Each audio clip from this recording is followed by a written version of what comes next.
नमस्कार दोस्तों, स्वागत है आपका आपके YouTube channel AK Verma study classes में। जैसा कि आज 12 मई अंतर्राष्ट्रीय नर्स दिवस है। साथियों, जैसा कि पूरा विश्व कोरोना जैसी महामारी से जूझ रहा है, आज कुछ कोरोना वॉरियर्स जो हैं हमारे, उनको धन्यवाद देने का दिन है। तो पहले तो मैं बहुत बहुत शुभकामनाएं देता हूं नर्सिंग स्टाफ को, डॉक्टर्स को, साथ ही जो भी कोरोना वॉरियर्स हैं। बात करते हैं कि संपूर्ण विश्व में 12 मई अंतर्राष्ट्रीय नर्स दिवस के रूप में मनाया जाता है।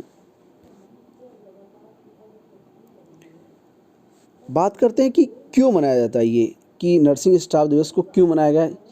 इस दिवस का आयोजन मुख्य रूप से आधुनिक नर्सिंग जनक फ्लोरेंस नाइटिंगेल, जैसा कि नाम दिया है आपने देख रहे होंगे हमारी स्क्रीन पर, फ्लोरेंस नाइटिंगेल की याद में किया जाता है। उल्लेखनीय है कि अंतर्राष्ट्रीय नर्स दिवस समाज के प्रति नर्सों के योगदान को चिन्हित करता है। वर्तमान में आप देख रहे हैं कि जैसे कि न्यूज़ में कोई महिला 1 महीने बाद अपने घर आ रही है, कोई डॉक्टर अपने घर 2 महीने बाद आ रहा है, जो कि कुछ ऐसे हैं जो स्टाफ जो हॉस्पिटल में ही अपना समय दे रहे हैं, दिन रात बराबर लगे हुए हैं।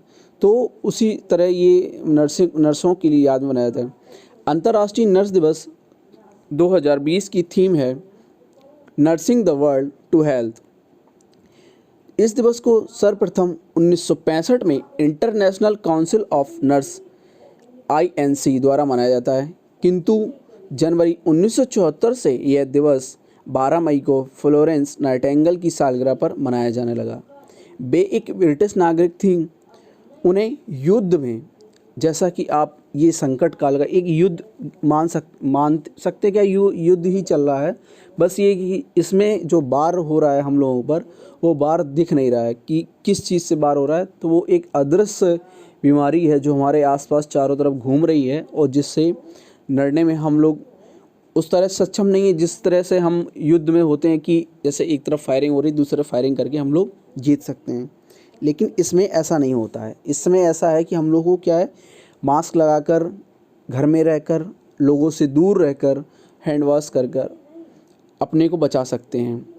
इसमें अपने आप को आप जितना डरा के रखेंगे, डरा दें, इसका सेंस मतलब है कि आप घर पे रहें, आप बाहर जाने की कोशिश मत करें। आप खुद को ये मत साबित करें नहीं मैं युवा हूँ तो मुझे कुछ नहीं हो सकता, ये गलतफहमी आप दिमाग से निकाल दें। तो नर्सों का जो इस विश्व युद्ध जो चल रहा है हमारा कोरोना, उसमें योगदान बहुत रहा है। उसमें उन्हें युद्ध में घायल हुए बीमार सैनिकों की सेवा के लिए जाना जाता है। फ्लोरेंस नाइटिंगेल ने 1850 के दशक में क्रीमियन युद्ध में दूसरी नर्सों को प्रशिक्षण दिया तथा उन्हें प्रबंधक के रूप में भी कार्य किया। उन्हें लेडी विद द लैम्प कहा जाता है। वर्तमान स्थिति दोस्तों जान सकते हैं कि हर तरफ की क्या स्थिति है। दोस्तों, कोरोना के केसेस भारत के अंदर 70,000 के ऊपर हो चुके हैं। वहीं डेथ का आंकड़ा भी बढ़ता जा रहा है। तो कोशिश करें कि आप घर पे रहें, लोगों से दूरियां बनाकर रहें। साथियों, क्रीमियन युद्ध जो है उसके बारे में थोड़ा सा आपको बताते हैं कि युद्ध के कारण क्या थे। वियना कांग्रेस के पश्चात युद्ध जो हुआ था उसकी क्या टर्म्स कंडीशंस क्या थी, उसको थोड़ा सा हल्का सा पर बताता हूँ। वियना कांग्रेस के पश्चात क्रीमिया युद्ध यूरोप इतिहास की एक महत्वपूर्ण घटना है। इस युद्ध के फलस्वरूप एक ओर जहां रूस की तुर्की संबंधी योजना विफल हो रही थी, वहीं दूसरी ओर तुर्की को नवजीवन प्राप्त हुआ। इटली और जर्मनी के एकीकरण, रूस की राजनीति, बाल्कन प्रायद्वीप के पूर्ण निर्माण एवं अंतर राष्ट्रीय राजनीति पर इस युद्ध का गहरा प्रभाव पड़ा। रूसी नीति जो थी, रूस की नीति, ब्रिटेन का स्वार्थ इसमें छिपा हुआ था दोस्तों, फ्रांस का स्वार्थ था, मोहम्मद अली जिन्ना का विद्रोह और यूरोपीय राष्ट्रों का तुर्की में हस्तक्षेप। जिन्ना जो, और साथ में धार्मिक कारण क्या था, धार्मिक कारण के बारे में थोड़ा सा आपको बता दें। ईसाई का पवित्र यरूशलेम तुर्की साम्राज्य के अधीन था। वहाँ रोमन और यूनानी चर्च के सन्यासी रहते थे। उनके साथ तुर्की सुल्तान का व्यवहार अच्छा नहीं था। बात करते हैं किसी भी राज्य का, किसी भी देश का अगर राजा या कोई भी शासक होगा, वो अगर व्यवहार सही नहीं करता तो समस्या खड़ी होती है। व्यवहार अच्छा नहीं था तो अतः बात होती 1742 की संधि के अनुसार रोमन सन्यासी की रक्षा का भार रूस पर कर दिया गया। परंतु फ्रांस की क्रांति के फलस्वरूप जब फ्रांस में अव्यवस्था फैल गई तो यूनानी पादरी ने रोमन चर्च पर आक्रमण करना शुरू कर दिया। लुई नेपोलियन, नाम तो सुना होगा, ने क्या किया, रोमन पादरी का समर्पण शुरू किया और रूस ने यूनानी पादरी का साथ देना शुरू किया। अतः पूर्वी समस्या बिगड़ने लगी। 3 वर्षों तक ऐसी समस्या चलती रही। रूस यूरोप में कूटनीति तनाव व्यस्त रहा। रूस धार्मिक बहाना बनाकर तुर्की पर आक्रमण कर उसके प्रदेशों पर अधिकार करना चाहता था।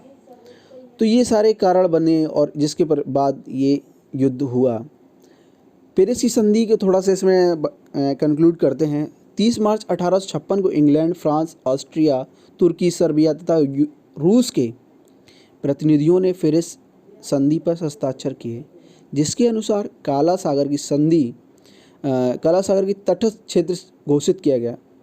सभी नदी की अंतर्राष्ट्रीयकरण जो कर दिया गया, जो एक बाउंड्रीज होती हैं उनको वो बताते हैं।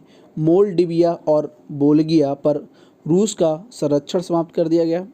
सर्बिया की स्वतंत्रता की गारंटी दी गई। तुर्की को यूरोप की राष्ट्र समूह में शामिल कर लिया गया तथा उसकी अखंडता और स्वतंत्रता को स्वीकार कर लिया गया। तो ये सब कारण बनते हैं दोस्तों। तो ये सब चीज़ें हैं ये जो युद्ध था इसमें ये सब कारण बने, उसमें युद्ध हुआ, उसकी सेवा के लिए इन्होंने बहुत अपना योगदान दिया। फ्लोरेंस नाइटिंगेल ने सांख्यिकी के माध्यम से डेटा एनालिसिस के माध्यम से सिद्ध किया कि किस प्रकार स्वास्थ्य से किसी भी महामारी के प्रभाव को कम किया जा सकता है। संपूर्ण विश्व जब कोरोना वायरस महामारी का सामना कर रहा है तो ऐसे में नर्सों की भूमिका काफ़ी महत्वपूर्ण हो जाती है। दोस्तों आज के लिए इतना ही थी। जय हिंद, जय भारत।